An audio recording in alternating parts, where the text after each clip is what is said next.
Soy Adolfo Alvarado Belloso, en el conversatorio virtual que la Academia Argentina de Derecho Procesal realiza como tarea de extensión universitaria de la maestría en Derecho Procesal de la Universidad Nacional de Rosario, cuyos cuadros de egresados está nuestro invitado de hoy, el magíster Hugo Muñoz Basáez, profesor ya antiguo de Derecho Procesal en la Universidad Central de Chile, en la Santo Tomás, en la Bernardo Higgins, y además, muy honrosamente, desempeñó el cargo de secretario general del Instituto Panamericano de Derecho Procesal durante la presidencia de nuestro querido amigo Hugo Boto Oakley. Además, es un abogado litigante, un abogado que litiga importantemente en el foro laboral, por lo tanto será de la mayor importancia para nuestra conversación tener en cuenta ese antecedente que quiero destacar. Hemos acordado hablar sobre el tema ya recurrente en este conversatorio, que es acerca de la imparcialidad judicial. A raíz de alguna cosa que he dicho en otras conversaciones anteriores, me han preguntado a mí el porqué de la imparcialidad. Yo esta pregunta se la he trasladado a Hugo. Hugo, bienvenido a este conversatorio. Estás en tu casa, siempre fue tu casa esta, lo sigue siendo. Y quiero que arranquemos esta charla con el porqué de la imparcialidad. Gracias, don Adolfo, un saludo grande, un abrazo virtual. La pandemia nos tiene, entre otras cosas, separados en contra de nuestra voluntad. Como usted bien ha dicho, hemos perdido meses y algunos años de nuestra vida. Hemos ganado en otras cosas, pero Oye, bueno. en mi caso, la mitad, En mi caso, la mitad de la vida. Pero veamos el vaso medio lleno, porque nos permite hacer uso y abuso de esta herramienta tecnológica para estar más cerca. Así es. Primero, agradecer la invitación. Siempre estoy, cuando usted me convoca, siempre estoy y estaré. Vamos al grano y después al final dejamos para las cosas de la menudencia del cariño, ¿sí? Bien. Para no emocionarnos ahora y sí al final. ¿Por qué la imparcialidad? Yo, partiendo, como usted decía, soy docente de procesal hace algunos años. En la universidad en Chile, el profesor de procesal da todas las materias de procesal, no se especializa en un curso, y uno comienza con el primer curso, que sería teoría del proceso.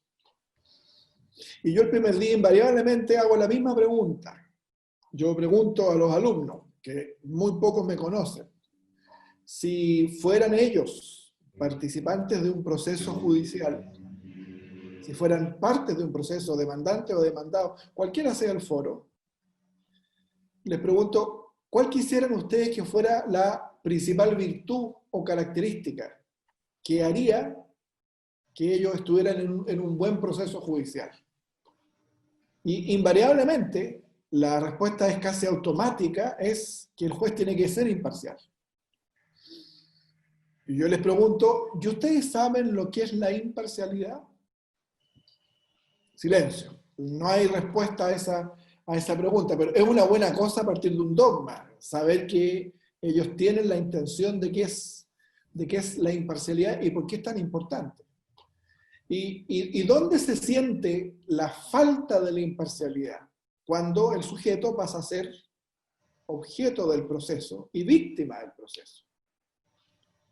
En nuestro país nosotros tenemos un sistema procesal penal adversarial acusatorio hace ya 15 años, y ahí se advierte con gran nitidez la ejemplar y absolutamente necesaria imparcialidad del tribunal. Fíjese que la Corte Suprema ha dicho ya que en la fase del juicio oral, ante el tribunal oral, es un tribunal colegiado, son 3 jueces, cualquier pregunta que formule el tribunal a un testigo o a un perito que importe aportar un nuevo hecho, o una pregunta, o una circunstancia, que no ha sido objeto de la declaración previa y espontánea del testigo o del perito, vale decir, cuando el juez aporta antecedentes, aporta en el fondo una prueba o un hecho, ese procedimiento debe ser declarado nulo, y la sentencia debe ser anulada y por lo tanto volver a un juicio. Mire qué notable cómo ha evolucionado el sistema procesal penal chileno. Usted sabe que nosotros, al igual que Argentina, arrastramos de la colonización española un procedimiento inquisitorio. No vamos a hablar de la Inquisición, si quiere lo destinamos para otras circunstancias. Oye, ¿la Corte dijo eso? ¿La Corte? La Corte Suprema, en un fallo de unificación de jurisprudencia. Ya, Milagroso el fallo, ¿no? ya no Milagroso. se discute. Yo se lo envié hace 2 años atrás a usted. Está ahí en la biblioteca de la academia. Está. Tan importante es esto que obliga a los intervinientes a depurar y a preocuparse de preparar bien su prueba y que no sea objeto de la participación de los jueces. Entonces, el paso siguiente es que esa necesaria imparcialidad, vamos a hacer un paréntesis, vamos a decir que entendemos que la imparcialidad es aquel interés propio que el juez tiene, que es distinto de las partes, pero que no se identifica con la subjetiva pretensión que tiene el demandante y el demandado. Vamos a recordar que este juez, que es un tercero, 3, llega al proceso en tercer lugar porque el conflicto entre los dos interdependientes se judicializa y van al juez. Y solo en ese momento aparece el juez en el conflicto, aparece en tercer lugar y ahí su condición de tercero, su tercereidad. Y esta tercereidad es tan necesaria que lo hace distinto a las partes. Entonces, este tercero, como es distinto de los que pretenden y se resisten, no puede él plantear un propio conflicto, ni tener, por ejemplo, una teoría propia del caso. Que esto no es una cuestión penal, es una cuestión que se produce en todo proceso. Usted decía que yo me dedicaba al juicio laboral. Bueno, ahí también hay teoría del caso. Cuando el trabajador reclama el despido, ¿cuál es su pretensión? Él dice que está mal despedido.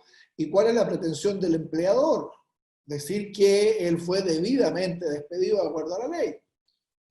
Lo que no es permitido, lo que no debe permitirse, es que el juez, cualquiera sea el procedimiento, tome una bandera distinta a cuál es su función y correr el riesgo de obnubilarse por frases y alegorías tan gastadas y tan utilizadas en nuestro mundo y en nuestra América, que el juez tiene que buscar la verdad, que el juez tiene que buscar la libertad, que el juez tiene que ser un hacedor de justicia.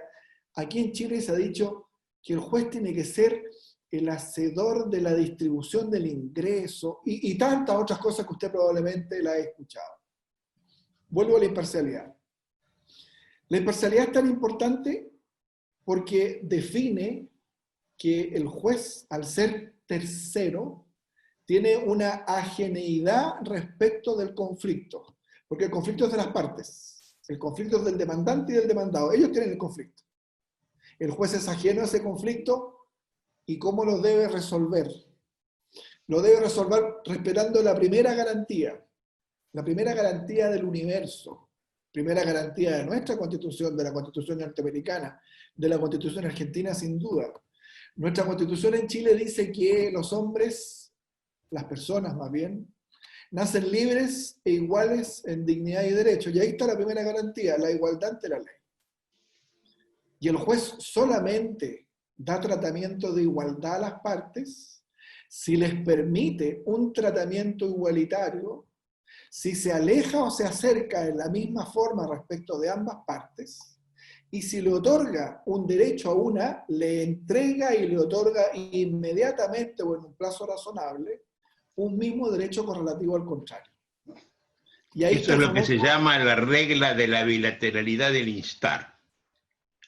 Ese es el ABC del debido proceso, la bilateralidad. El juez no debe resolver sino antes haber oído o haber permitido que el demandado se defendiera, porque el derecho de defensa sigue siendo un derecho. Si el demandado no se quiere defender, nadie lo puede obligar. Si no se defiende, probablemente va a perder el proceso. Sin duda, en el proceso penal, si no se defiende, es porque el fiscal tiene antecedentes probatorios, porque si el fiscal no prueba, ¿qué tiene que hacer el juez? absuelve, presunción constitucional de inocencia. Pero en el proceso civil y en el proceso laboral estas cuestiones se alteran. Y a lo mejor sea lo interesante de este conversatorio. Porque pensar que la imparcialidad del juez, que es un elemento de la esencia del debido proceso en el proceso penal, también debe llegar a ser una esencia del debido proceso en cualquier clase de procedimiento. No importa el contenido del conflicto. No importa el contenido del conflicto. Porque el juez tiene que hacer solo una función. Y no quiero minimizar al juez, al contrario, lo quiero potenciar en su real vigencia. El juez está en el proceso judicial, el juez aparece en el ordenamiento jurídico del mundo para solucionar un conflicto de relevancia jurídica. Esa es su finalidad. Para eso fue creado. Y lo hace porque la comunidad le encomienda esa función, porque representa a la autoridad en primer lugar, y en segundo lugar porque es el único que puede usar la fuerza para hacer cumplir la decisión que él tiene. Y esa decisión se valida única y exclusivamente si se ha hecho en un procedimiento imparcial. Porque no se puede ser imparcial y a la vez parcial, como usted muchas veces dijo. O se está embarazado o no se está embarazado, no puede estar medio embarazado, ¿sí? De ahí que sea tan importante que el juez sea imparcial durante todo el largo o la extensión del desarrollo de la discusión procedimental. ¿Y cuándo se va a alterar esta imparcialidad? Cuando el juez al final, luego del debido proceso, dicte sentencia, y ahí deja de ser imparcial, se parcializa con alguna de las dos pretensiones, y fíjese bien, si el procedimiento tiene una segunda instancia, y el Tribunal Superior anula o acoge el recurso y ordena un nuevo juicio, ese juez ya no puede participar porque se nutrió y ha perdido su imparcialidad al emitir pronunciamiento.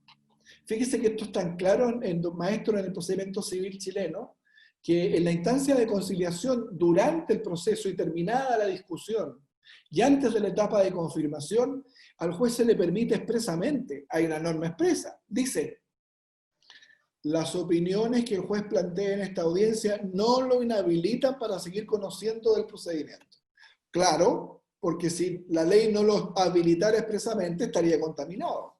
Y no podría seguir conociendo, ¿por qué? Porque cuando le dijo al demandante arregle, al demandado arregle, ya está emitiendo un prejuicio, una presentencia. Me parece que la imparcialidad no tiene discusión, porque aquí las cosas son blanco y negro. En esto sí es blanco y negro. O el juez es parcial o el juez es imparcial. No puede ser dos cosas. Y ahí está el fenómeno. Oye, Hugo, de la capacitación de los jueces. Lo planteas como de una obviedad absoluta, ¿no? Y lo es. Total. La lógica formal te lo sirve en bandeja esto, ¿no? Y sin embargo, los jueces no penales en todo Chile, en América Latina, y cuando digo los jueces no penales, pongo los jueces de familia, los de menores, los de laborales, los civiles, que es lo que no se entiende, sostienen otra cosa, no se sienten tocados ni alcanzados por eso, y hacen valer la regla que se saca de derecho penal, indubio pro reo, indubio pro perari, indubio pro minori, indubio pro tantas cosas, pero eso será el momento de la duda y en la sentencia, nunca en el proceso. Por lo cual siempre tiene que ser absolutamente limpio el juez, ¿no es cierto? Eso no se entiende. ¿Cómo lo ves a eso vos? En el foro laboral, por ejemplo, que es una cosa terrible. Escandalosa. Fíjese, hay un ministro de la Corte Suprema chilena, afortunadamente estuvo solo 4 años y ya se jubiló, afortunadamente, que él en su discurso de asunción al cargo de la Suprema dijo, lo cito textual: yo he llegado a la Corte Suprema para defender los derechos de los trabajadores en el foro. Cierre comillas. Qué terrible, ¿no? Qué terrible. Ese día el Estado de Derecho se tambaleó. Porque ese día, en la sala que él estaba, que por supuesto era la cuarta sala, que es la sala mixta, donde llegaban las cosas laborales, el empleador, cualquiera fuera el motivo del procedimiento, se quedó sin juez, porque él era el juez del trabajador. Y por supuesto, el más feliz no era el trabajador, era el abogado del trabajador, que bastaba con que presentara el juicio, se lo tramitaba el tribunal. Esto era escandaloso cuando empezó la reforma. Hoy día esto se ha matizado afortunadamente. Hay una importante corriente, fruto de la modernización y de la llegada de aire y de menor edad en la convención de magistrados y en el foro de los magistrados y además en la academia judicial, donde hay efectivamente algunos jueces que son incluso catalogados de proempleadores, lo cual tampoco es correcto, pero hay un sustrato importante de jueces que son objetivos. Y cuando me dicen, señor, yo soy objetivo, magistrado, usted no es objetivo, le digo yo. Usted es imparcial y usted hace lo que tiene que hacer. Usted es neutral. Usted le tiene que correr traslado a las partes y luego resolver. Usted no tiene que preguntarle a un testigo, usted no tiene que preguntarle a un absolvente, usted no tiene que apretar a un cliente para llegar a un acuerdo, no. Usted no tiene por qué presionar al empleador, porque la defensa de los derechos del trabajador está en el derecho laboral sustantivo. Y esa norma es sí, evidentemente protectora. Podríamos discutir si efectivamente el trabajador es la parte débil de la relación laboral. Yo pienso que no es así, porque el derecho laboral no está planteado que todos los jueces sean Juan Pérez González contra la Coca-Cola Export. No, ese es un juicio entre 200. La gran mayoría de los juicios laborales son trabajadores contra un pyme, contra un empleador que tiene 2, 3, 4, 5 trabajadores, que trabaja de la mano con sus trabajadores. Entonces, hay también que avanzar en el tema de la desmitificación de dogmas que no apoyan ni avalan el desarrollo de la función jurisdiccional. Porque, por último, cuando se llega a una discusión dogmática respecto de cuál es la verdadera función del juez, y ahí podemos avanzar si quiere, yo tengo para mí que la función jurisdiccional es simplemente, y reitero, no le quiero quitar importancia a la función, es la resolución de un conflicto de relevancia jurídica. Los jueces no están para hacer justicia. Yo digo esto y mis alumnos de repente se vuelven locos, después se lo explico y me encuentran la razón. Cuando yo decía esto en los congresos y me escuchaba don Juan Montero subía por las murallas, tú no puedes decir esto, ¿ves? Pero yo lo voy a explicar. La función de los jueces no es la justicia, porque la justicia es una virtud, es un valor. Y lo que le interesa a las partes, a los justiciables, es que se les resuelva su conflicto. ¿Cuál conflicto? El que ellos llevaron al tribunal, no el que el juez interpretó. Porque además, si el juez interpretara la pretensión, deja de tener sentido la labor abogadil. Le quita el sentido a la función del abogado. Porque el que interpreta la pretensión ante el tribunal es el demandante, y a su turno el demandado. En cambio, si fuera el juez el que tiene que interpretar la pretensión y le tiene que dar significado y contenido, entonces no deja de tener sentido la función del abogado. Oye, Hugo, estoy absolutamente asombrado de la lógica de tu pensamiento. Lo has explicado con una naturalidad. Pero esto no es lo común, ¿no? Quiero sacar dos cosas de esto. La primera es los jueces esto no lo entienden. Será porque todos, inclusive nosotros, yo mismo, he sido criado en la cultura de la Inquisición, ¿no? El otro día estaba recordando en una de estas conversaciones, no tengo presente con quién, la vez que vos estabas presente, la vez que estando en el aula magna de la Universidad de Chile, después de haber dicho yo estas cosas, algunas cosas de la imparcialidad, un juez del trabajo que estaba atrás de todo se paró y duramente me increpó, ¿no? ¿Quién es usted para decir tal cosa, no? Que dije una cosa que a vos no te gustó y cómo es posible que el templo de la civilidad se diga esto, ¿no? Pero eso a mí me llamó la atención porque cuando yo estoy hablando de estas cosas, lo que estás diciendo vos ahora, en un auditorio judicial, de golpe estoy en un auditorio hostil, absolutamente hostil. Y la gente cuando vos estás hablando te va poniendo excepciones dilatorias mentales, no te escucha. se va encerrando en lo de uno, en lo de cada uno, y no escucha, ¿no? Por eso es importante dejar decir toda la idea para que ahora se absorba. Ahora hay que absorberla, ¿no? ¿Cómo es eso que a los jueces, al sistema no le interesa la justicia? Yo lo creo absolutamente, ¿no? ¿Por qué no Mire, están para hacer justicia? Esto lo entonces, define García Amado de una forma preciosa, ¿no? A ver, ¿por qué lo decís acá? pero mire, es tan sencillo como decir que la justicia es un valor que escapa a la necesidad y a la capacidad que tiene el juez, porque se identifica mucho la justicia con el querer de cada persona. Porque además podríamos hablar es un gran tema, podríamos hablar de qué es justicia para cada uno. Acudamos solamente a Santo Tomás, que lo conocen todos. Dar a cada uno lo suyo en la medida en lo que corresponde.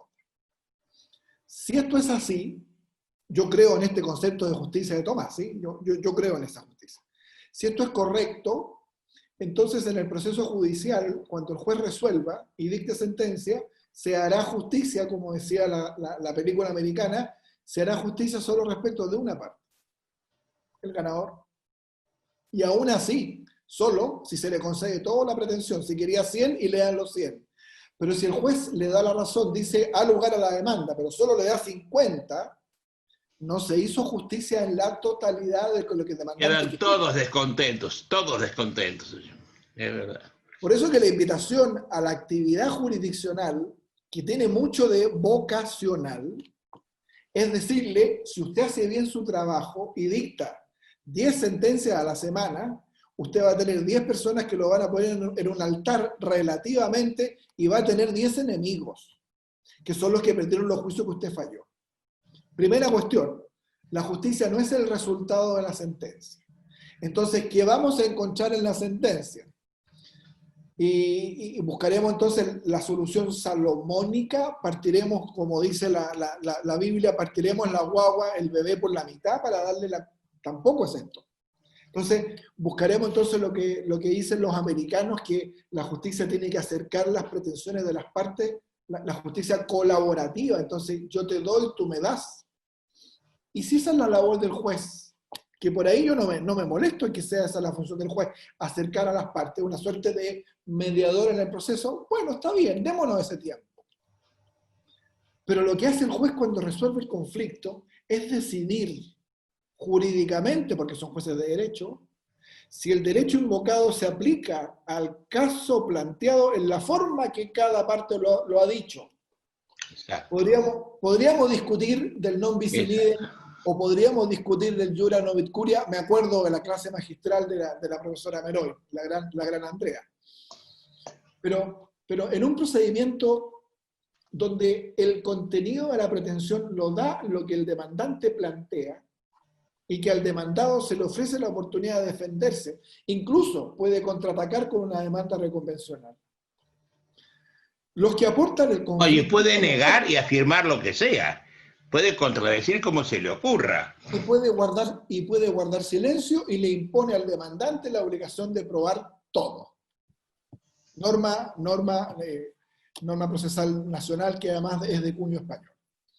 Pero lo importante es que el juez, cuando toma la bandera de la libertad, cuando toma la bandera de la justicia, cuando toma la bandera de la distribución del ingreso, cuando toma la libertad de la distribución del impuesto, de la carga impositiva, porque no lo hace otro poder del Estado, que es el poder legislativo, el gobierno Con de los el jueces... cuento de que alguien tiene que hacerlo. Claro. Pero es que, no, entonces volvemos a la metáfora que usted plantea y a la experiencia de la jueza de los inditos, pues. Volvemos a lo mismo. Si alguien debe respetar a tabla rasa el ordenamiento jurídico y darle a las partes un tratamiento igualitario, es el juez, porque es el único que le puede garantizar a toda la comunidad evitar los excesos de la autoridad. Y si tenemos un juez que en su función desarrolla la actividad autoritariamente y sin contrapeso, se acaba entonces el respeto a la garantía de las garantías que es la igualdad ante la ley. Y como usted dijo muchas veces, Quizás si la gran invención de la humanidad después de la rueda fue el proceso. Porque iguala, a lo menos en lo formal, en términos de medios y recursos, a dos que son por definición y por esencia desiguales, que son las partes. Y cuando el juez se acerca a una de las partes, se aleja de la otra y viceversa. Y no es función del juez hacerlo. Y esto pasa todos los días en el foro laboral, pasa todos los días en el foro de familia, pasa en nuestro país todos los días en el foro tributario, donde los jueces tributarios son funcionarios dependientes del fiscal nacional. Entonces, ¿cuál es el llamado? Volver a los orígenes. San José de Costa Rica ayuda y mucho. Si el Pacto de San José sanciona la obligación del respeto de la imparcialidad, ya no solo para el proceso no penal, sino que para todos los procedimientos, hay que bajar esa información y aplicarla. Y una gran cosa tuvimos en Chile, usted lo destacó en el conservatorio con Hugo Boto, cuando se logró detener el avance de las cuestiones inquisidoras en el proceso civil. Ya no hay carga dinámica, se sacaron del proyecto. Quedan algunas otras cositas que todavía se pueden discutir. Pero en el proceso laboral tenemos, en el procedimiento laboral seguimos teniendo problemas. Porque los jueces algunos son inquisidores, algunos son defensores de trabajadores o algunos son redistribuidores de ingresos. Y la función del juez no es esa. Haciendo justicia distributiva, no conmutativa, ¿no? La gente se ha olvidado de temas elementales de introducción al derecho, de qué es lo que hace cada quien en el proceso, ¿no? Oye, en los últimos años, sobre todo a partir de ideas que yo creo que nacieron acá en América Latina, al menos normativamente en el Brasil, y se extendieron a Colombia, nos están llegando a nosotros ahora, se habla del juicio de ayuda de uno con el otro, de la colaboración procesal.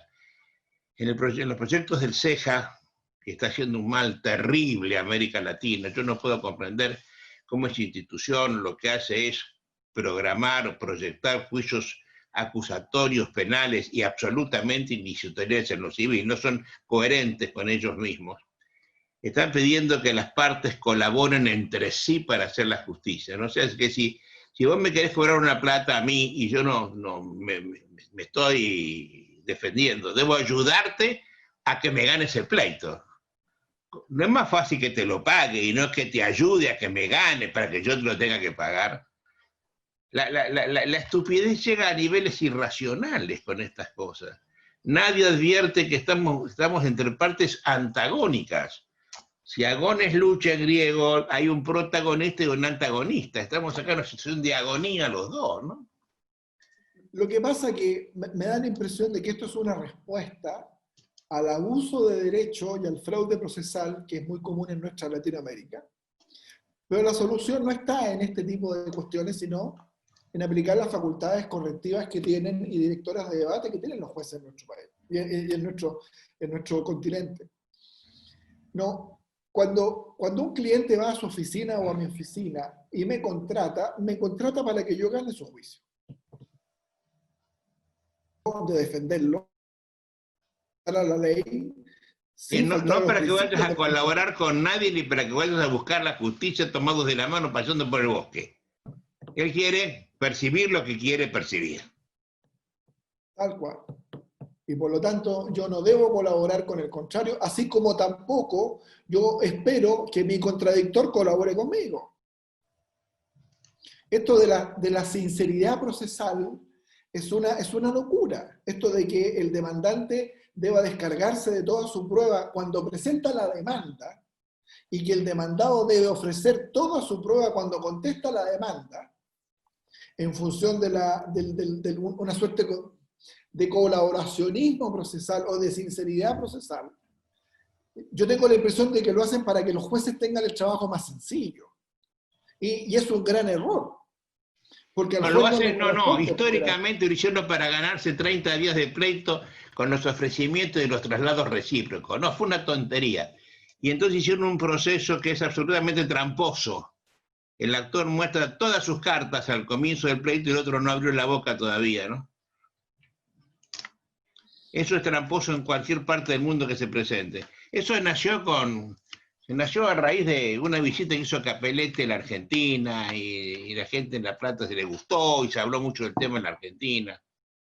Hubo un par de congresos procesales en los años 60 que, que, que entorpecieron todo el desarrollo de la asignatura, ¿no?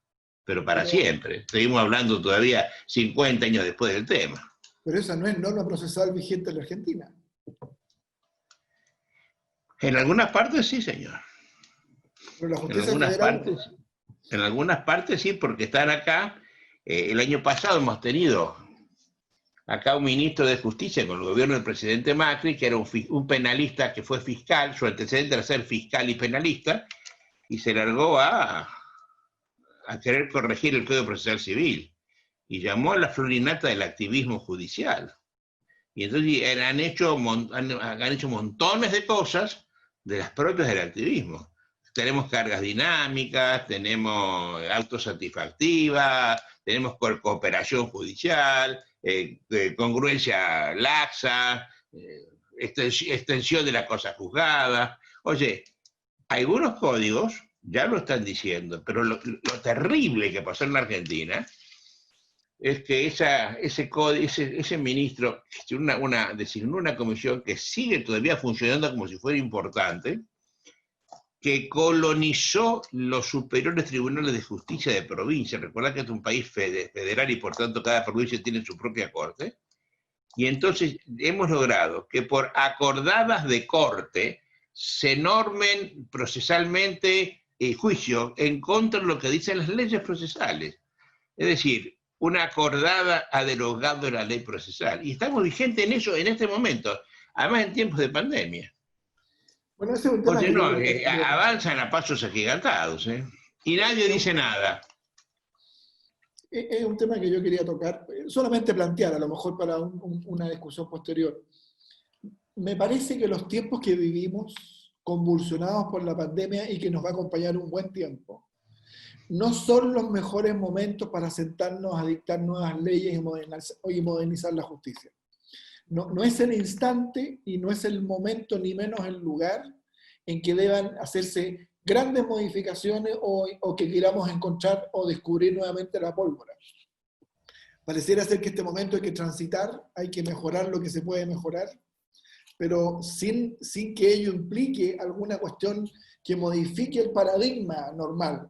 ¿Y a qué me refiero con esto? Que pareciera ser que la actividad jurisdiccional no debe perder su norte.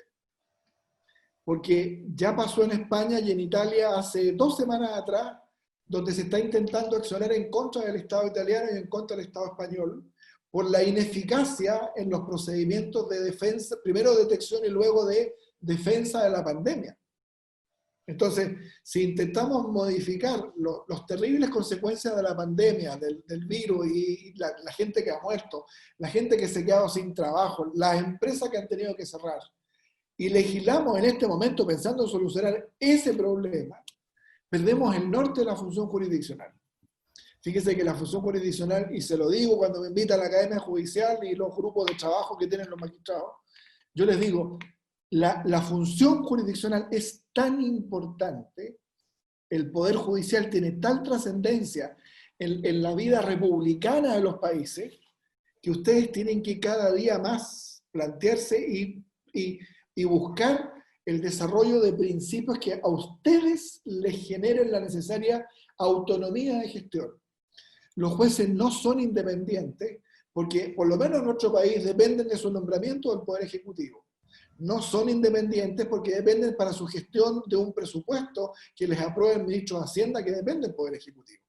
No son independientes porque hoy día están siendo objeto de persecución política con acusaciones constitucionales, cuando una comisión de la Corte de Apelaciones, por ejemplo, dice si procede o no procede el indulto para un reo rematado. Entonces, pareciera ser que la estructura de convivencia social, las reglas del juego, como quiero decir yo, el mundo quiere cambiarlas. Puede ser, yo no tengo la verdad. Pero el momento para hacerlo no es este. Me parece que hay que bajar la pelota al piso, como diría un Estoy de acuerdo. Oye, Hugo, pero vuelvo atrás. Cuando primero has dicho una cosa muy importante, ¿no? que la gente en general no la tiene presente o no la advierte. La independencia del juez va a ser siempre relativa porque dan todos a todos un presupuesto que no lo manejan ellos. Es importante esto, ¿no? Es importante esto.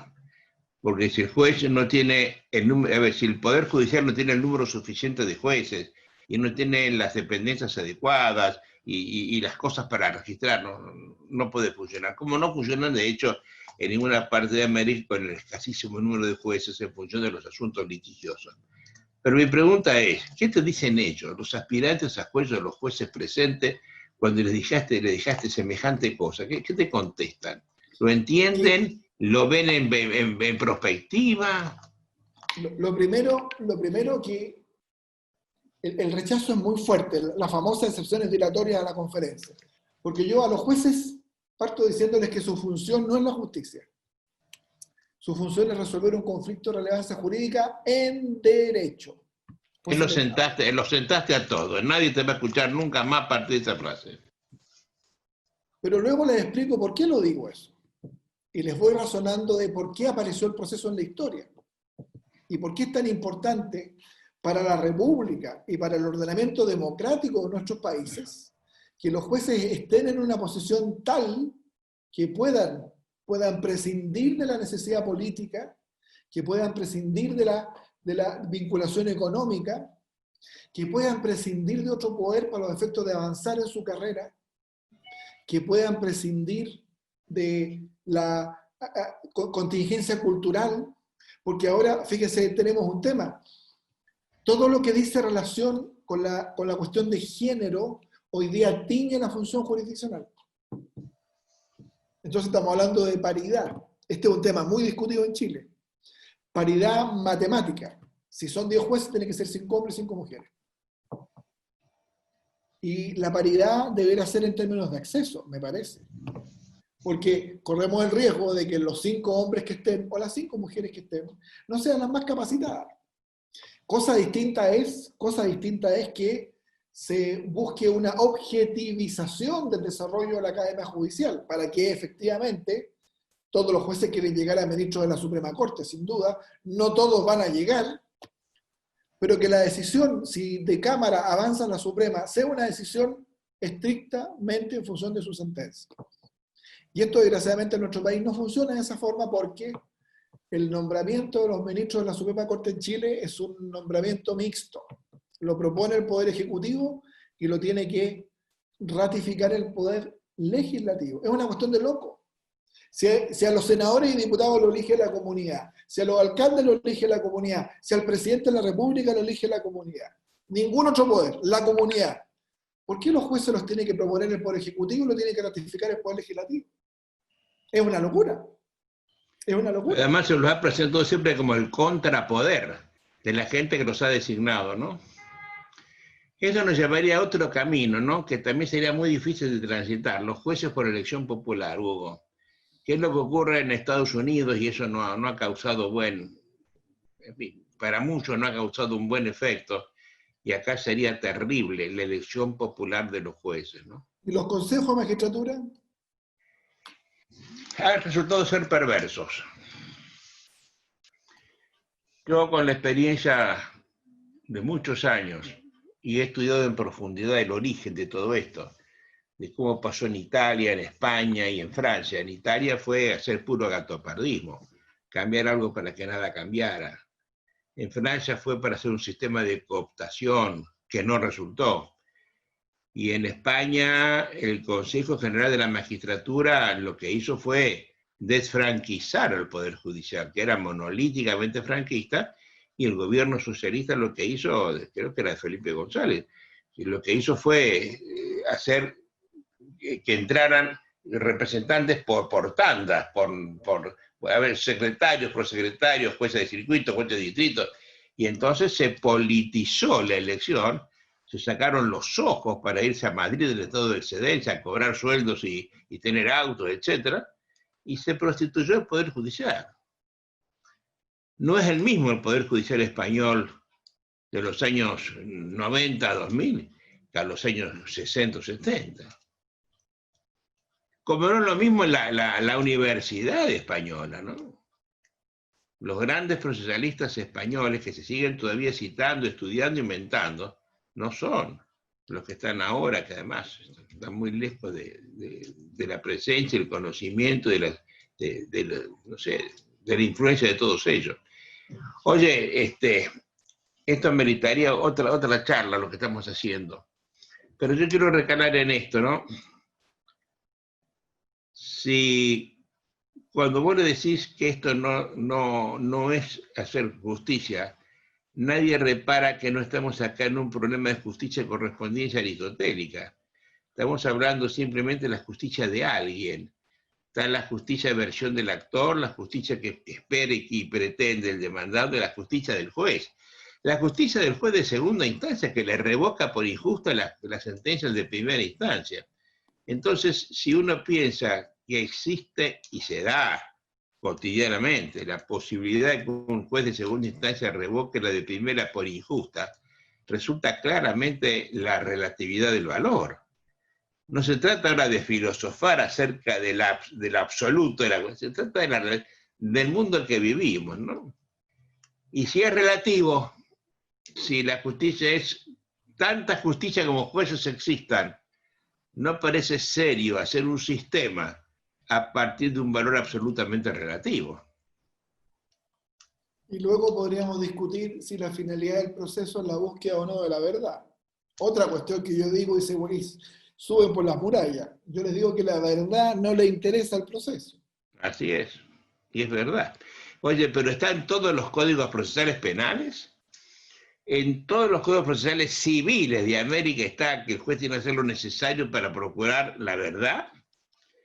Y en la Argentina, el triste antecedente del caso Colalillo, que hace muchos años la Corte dijo que los jueces no podían renunciar para siempre a desconocer la verdad de las cosas, ¿no?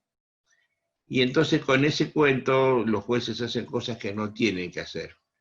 Yo te recuerdo, Hugo, que en la época del profesor Vélez Mariconde, la famosísima escuela cordobesa de Derecho Procesal, con un sistema mixto de enjuiciamiento penal, el imputado era el objeto del proceso, así que enseñaban.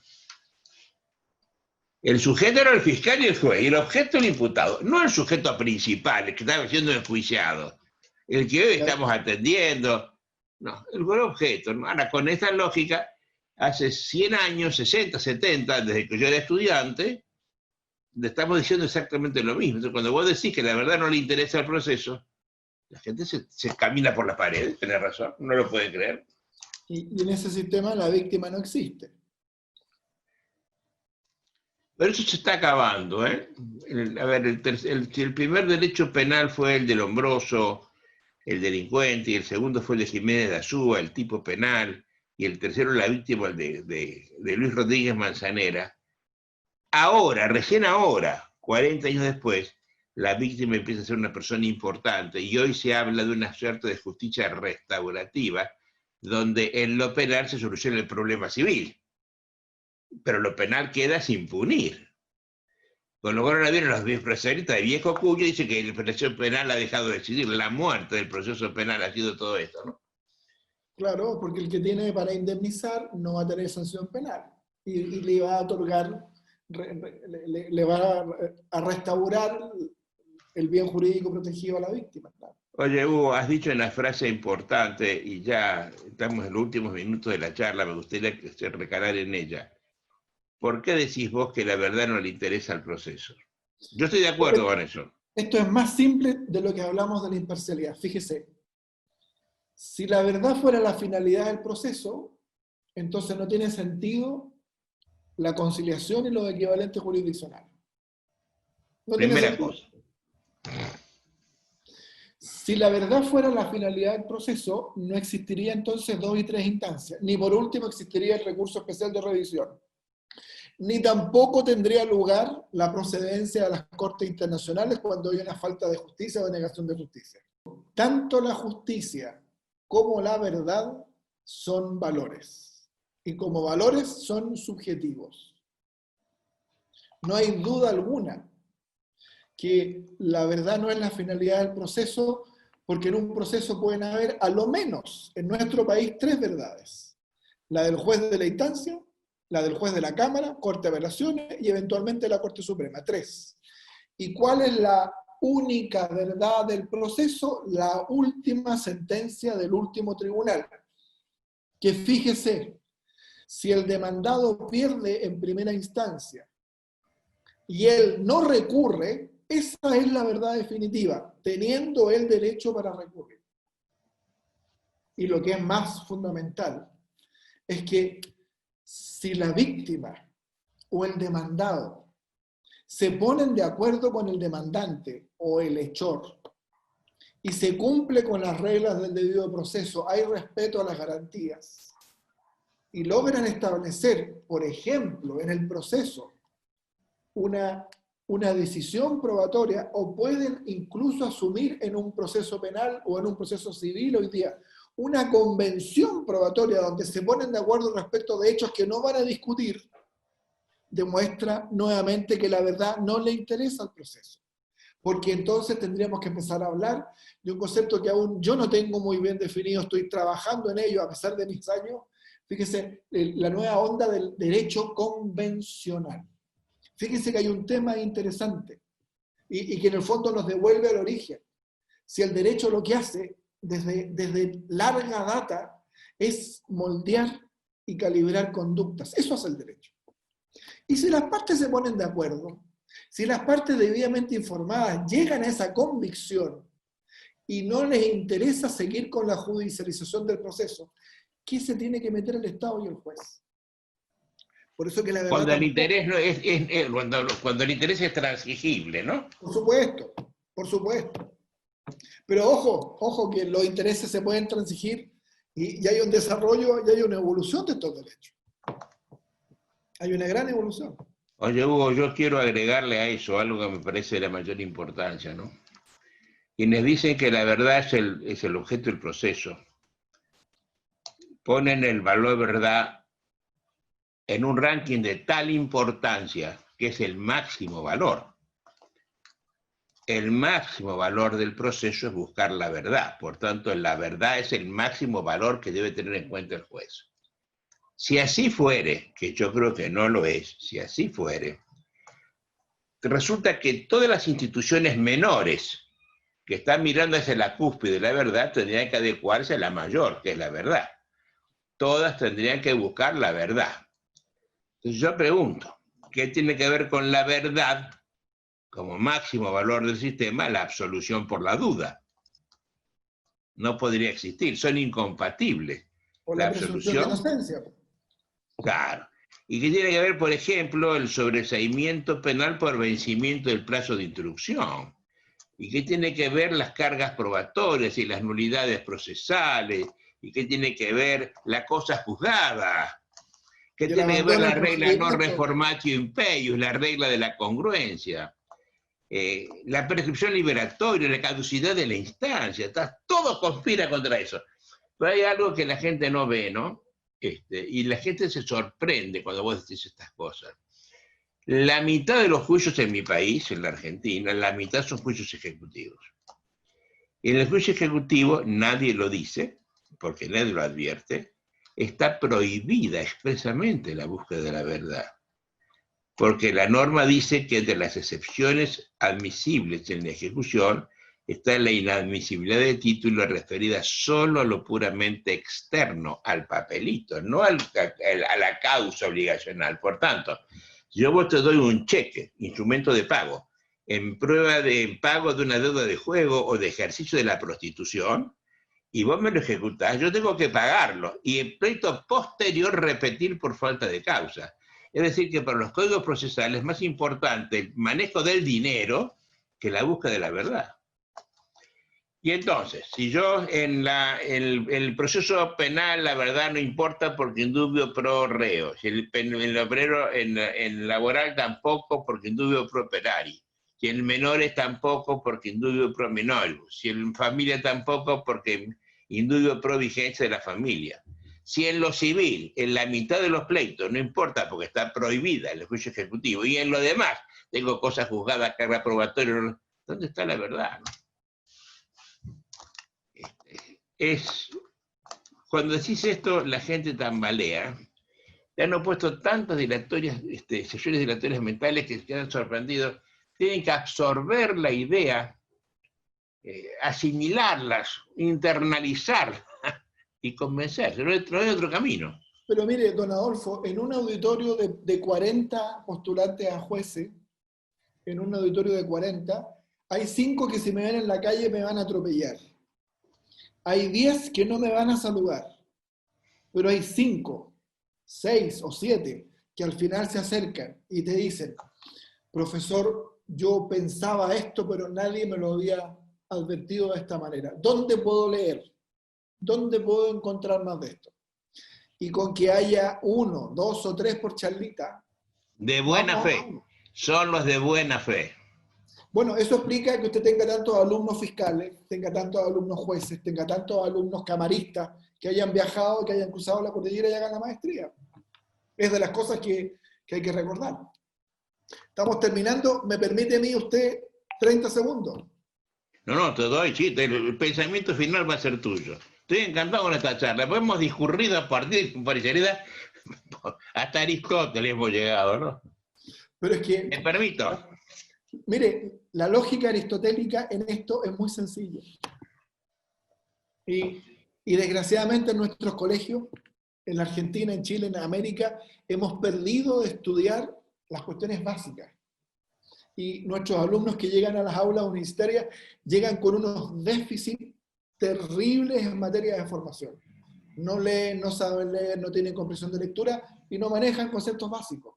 Y en esto la lógica es de la esencia del funcionamiento de la cabeza del juez. Mire, nosotros decimos en Chile que las cosas por sabidas se callan y por calladas se olvidan. Hugo Boto nos deleitó en la conversación con usted en el anterior conversatorio. Hugo Boto es un ejemplo de tenacidad, de terquedad, de lucha por los valores, de lucha por la vida. Usted sabe por qué lo digo. Es una cosa increíble. Y es justo reconocer que yo hoy día tengo el privilegio de estar compartiendo con usted como par, porque un día Hugo me invitó, yo era de Santiago, Hugo me invitó al auditorio de, fíjese que lo tengo anotado, de la Universidad Adolfo Ibáñez en Recreo. Y ahí yo vi a un señor de lejos, porque estaba sentado en la última fila, un señor mayor, rosado, que se notaba que tenía una buena comida y hablaba de estas cosas de la imparcialidad. Hablaba de estas cosas del deber ser del proceso. Hablaba de estas cosas de la verdad. Y lo que uno debe agradecer en la vida es que hay ciertas personas que uno lo moldean o lo despiertan. Y lo que uno tiene que compartir con los que tienen la posibilidad es que no todas las personas piensan lo mismo y que a veces escuchar a otro, intentar razonar como él razona, no tiene sino cosas virtuosas. Y uno debe agradecer, y lo hago yo todos los días, que la maestría me permitió replantearme muchas cosas, sin duda que en la vida, pero también en el derecho. Porque estas cosas que nosotros conversamos de la necesidad de la imparcialidad ante personas que no tienen formación y que ocultan su ignorancia en el autoritarismo, van a salir como muchos colombianos que sacan el código o le sacan la Constitución y le dicen, pero señor, a mi Constitución me dicen, se acabó el argumento.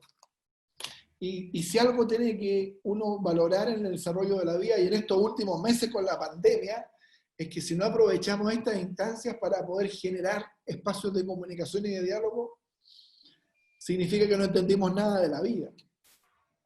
Así que yo agradezco al universo la oportunidad, aquí está el logo, sí, la oportunidad de haberlo conocido, la oportunidad de ser un discípulo suyo, de agradecer siempre a Hugo que nos generó este espacio y que ojalá pronto, no sé si tan pronto, tengamos la posibilidad de, no sé si cruzar yo o cruzará usted, y podamos avanzar en el derecho y gozar de la necesaria amistad, de la fraternidad y la comensalidad que nos hace falta.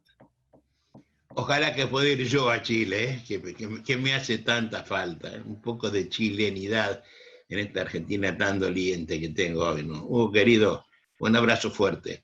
Me encanta que uses el pin de la maestría, ¿no? Porque eso nos distingue una suerte de logia americana. Un abrazo fuerte, gracias por todo, hasta siempre. Hasta pronto y hasta siempre. Gracias, querido, muy amable.